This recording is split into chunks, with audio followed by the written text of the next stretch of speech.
Hello viewers, আশা করি সকলে ভালো আছেন। আজকে শেয়ার করব সহজ কিছু টিপস সহ আম ছানার পায়েস। আশা করি যাদের ছানার পায়েস বানাতে গিয়ে দুধ ছানা কেটে যায়, এইভাবে বানালে আর ছানা কাটবে না, আর ছানার পায়েস খুব ভালো তৈরি হবে। নমস্কার, আমি মৌ।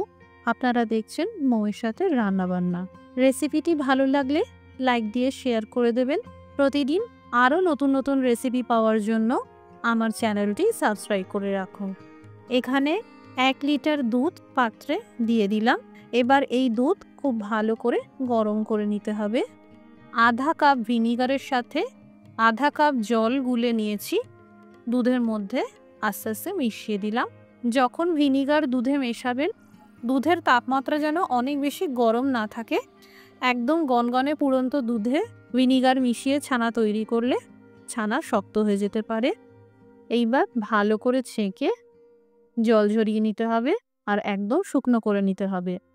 জল ঝরিয়ে নেওয়ার পর একটা থালায় এই ছানা নিয়েছি। এবার এই ছানাতে মিশিয়ে দিলাম আধা কাপ গুঁড়ো দুধ, 1 চামচ এলাচ পাউডার দিয়ে দিলাম, 2 টেবিল চামচ চালের গুঁড়ো দিয়ে দিলাম। 1 মুঠো চাল গুঁড়ো করে 2-3 বার চেলে নিলেই চালের গুঁড়ো তৈরি হয়ে যাবে। যদি হাতে সময় না থাকে, বাজারজাত চালের গুঁড়োর ব্যবহারও করতে পারেন। ছানার মধ্যে যে ন্যূনতম জল থেকে যায়, এই চালের গুঁড়ো সেই জল একদম অ্যাবজর্ব করে নেবে, ছানা আরও ড্রাই হয়ে যাবে। এদিকে নিচে 3টে হিমসাগর আম। এই আমগুলোকে খোসা ছাড়িয়ে নেব। আমের পাল্পগুলোকে পিস পিস করে কেটে নিয়ে মিক্সিতে দিয়ে দিয়েছি, পেস্ট করে নেব।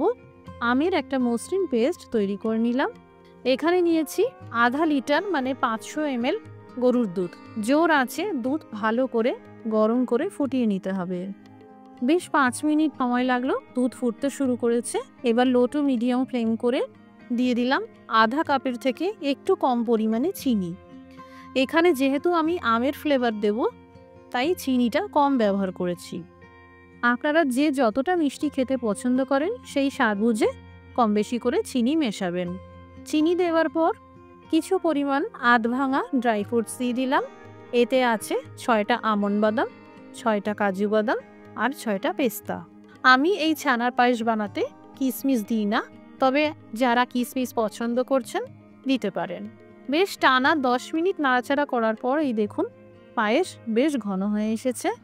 এবার আঁচটা একদম নিভু করে দিতে হবে, মানে একদম লো ফ্লেম করে দিতে হবে।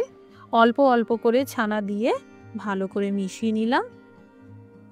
এবার একদম নিভু আছে হালকা হাতে এইভাবে 4-5 মিনিট ধরে নেড়ে যেতে হবে, আর একটু ফুটিয়ে নিতে হবে। একদম ফুটন্ত দুধে ছানা মেশাবেন না, অনেক সময় পায়েসের দুধটাও ফেটে ছানা কেটে যায়। এবার আঁচটা বন্ধ করে দিলাম। এই ছানার পায়েসে আমের ফ্লেভার দেব, তাই পায়েস কিছুটা ঠান্ডা করে নিয়ে এই আমের পাল্প মিশিয়ে দিলাম। যারা আমের পাল্প ছাড়াই বানাতে চাইছেন, এই পাল্পটা মেশাবেন না, বাকি পুরো প্রসেসটা একই থাকবে। তৈরি হয়ে গেল আম ছানার পায়েস। সহজ কিছু টিপস সহ একবার আমের ফ্লেভার দিয়ে ছানার পায়েস বানিয়ে খেয়ে দেখবেন, খুব সুন্দর খেতে লাগে। বাড়িতে বানালে কমেন্ট করে জানাতে পারেন কেমন তৈরি হলো। রেসিপিটি দেখার জন্য অসংখ্য ধন্যবাদ। সবাই ভালো থাকুন, সুস্থ থাকুন।